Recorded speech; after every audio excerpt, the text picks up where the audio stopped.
Check out CISO series and cybersecurity headlines. That's where this information comes from. I highly recommend you guys follow them. The first headline here, we got CISA implores OT environments to lock down critical infrastructure.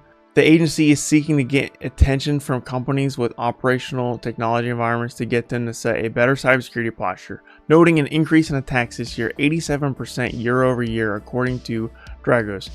CISA published some new foundational guidance for OT cybersecurity that starts with the absolute basics, assume nothing, and start entirely fresh with a new taxonomy-based OT asset inventory. Yeah, OT security, man, it's critical infrastructure. They call it that for a reason, because it can be deadly if the right OT environment is cyber attacked. The one cyber attack that I always like to mention is the water tower attack. For those who don't know, someone hacked into a water treatment plant and they changed the chlorine levels in the water level and literally could have poisoned an entire town with dangerous levels of chlorine. And luckily there was an operator there watching it and reverted it back, and no harm was done.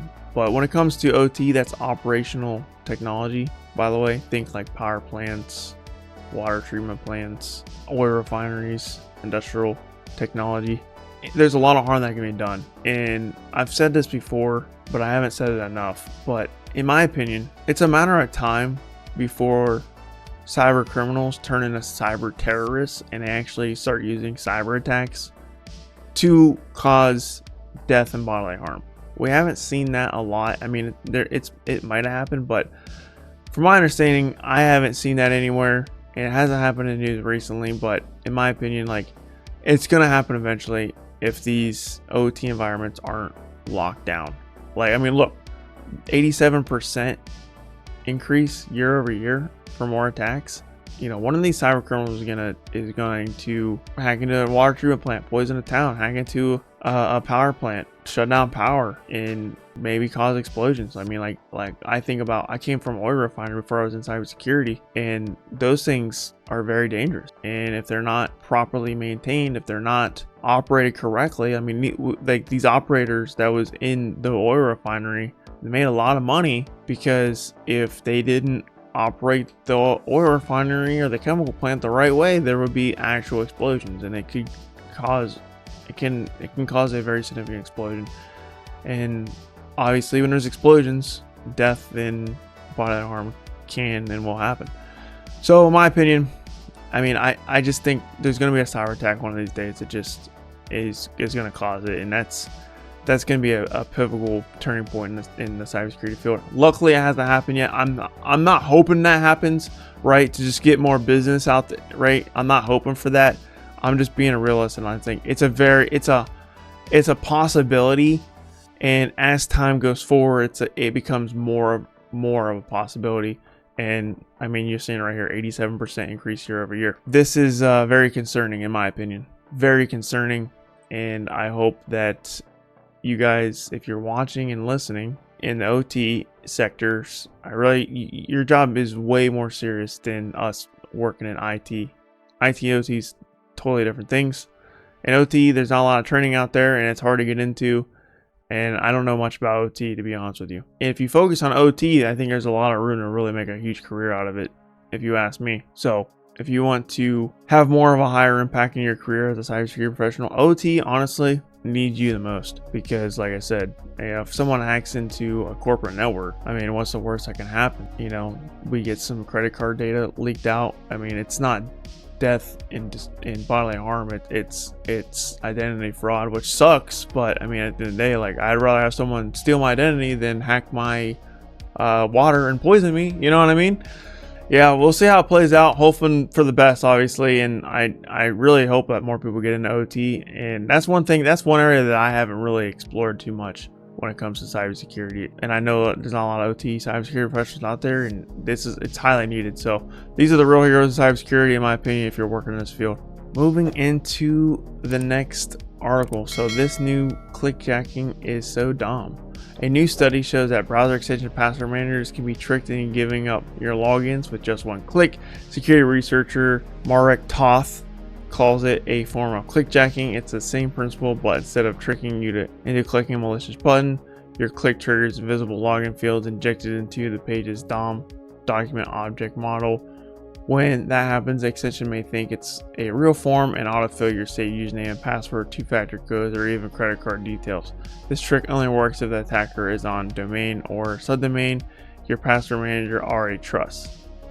Tests showed that 11 major browser extension managers were vulnerable, including 1Password, Bitwarden, LastPass. So far, vendors haven't issued fixes, and the flaw affects Chrome, Edge, and other browsers.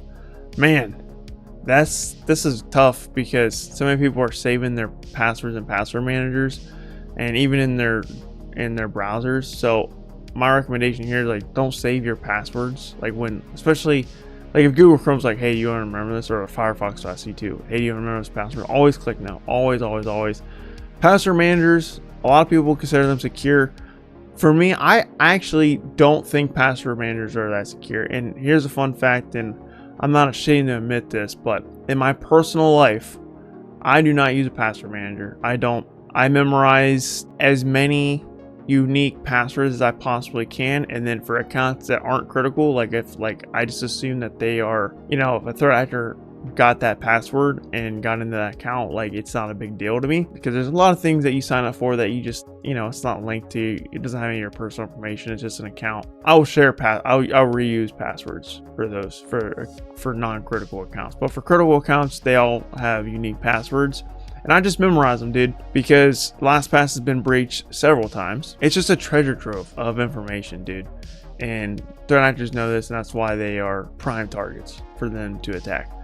And if you want to use password managers, fine, but I personally think they're overrated. I really do. Yeah, honestly, it's more secure to write it on a piece of paper and keep it at home. I'm not even kidding, because a threat actor from another country can break into your LastPass, but a threat actor from another country isn't going to break in your house and take your password paper out of your house. They can't even get in your country more times than not. And then if they can, like, what's the chance of them like knowing exactly where you live, breaking in your house? I honestly think Password Notebook is more secure than a password manager, and that's a hot take, and I will die on that hill. Feel free to disagree with me. I'd rather reset my passwords 100 times before I start saving them. Yeah, that's what I do, dude. I reset my passwords on a very regular basis because I make them so unique and so hard that not even I know what they are. So I do reset my password to my bank on a very regular basis because I always forget it, or other critical accounts that I have out there, because they are unique and I just forget them. And you just hit forgot password, make a new password.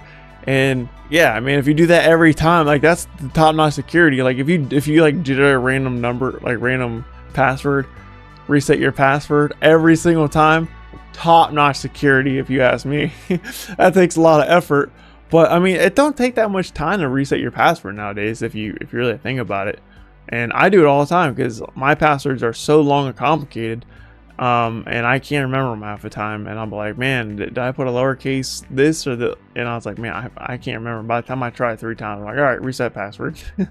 So yeah, that's a very valid point. I'm glad you mentioned that, because that's actually a strategy that I actually use for my critical passwords. That's where it says Notebook is definitely my go-to. Dude, it's underrated. People will laugh at it and like, oh, it's, anybody can just look at that. Maybe that's true, but if you put the Notebook in safe, then it's a little more safer, right? You can't just get in there. I mean, everything's penetrable, right? Definitely it's possible to break in the house, definitely possible to break in the safe, but my argument is, who's really the threats to stealing your notebook? Your neighborhood, right? Like, what's the chances of your neighborhood just coming in and taking your password? You know what I mean?